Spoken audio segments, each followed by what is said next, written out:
मोरे मारहाण प्रकरणी जो मुख्य आरोपी होते ते अटकेत नव्हते, मात्र आता पोलिसांनी जे आहे त्यांना ताब्यात घेतल्याची माहिती कळत आहे. काय आहे नेमकं? बरोबर.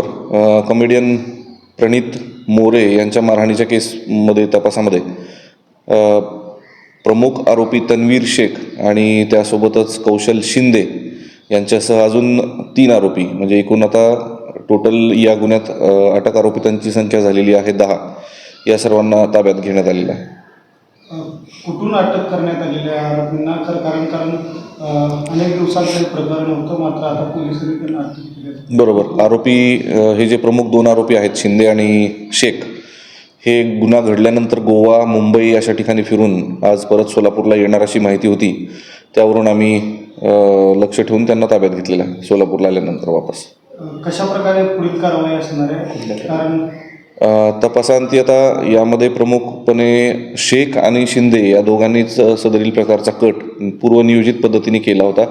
त्यापैकी हे दोघेही प्रणित मोरे यांच्या कार्यक्रमाचे तिकीट काढून मध्ये गेल्याचं निष्पन्न होते आहे. त्यांनी कार्यक्रम अटेंड केला आणि कार्यक्रम संपण्याच्या एक 15-20 मिनिट अगोदर त्यांनी बाहेर येऊन सर्व मुलांना एकत्र केलं आणि कार्यक्रम संपल्यानंतर प्रणित मोरे यांना मारहाण करण्याबाबतची प्लॅनिंग झाली. यावरून फौजदारी पात्र कटाचा सेक्शन कलम 61(2) BNS कलम 61(2) हे आम्ही यामध्ये वाढवत आहोत.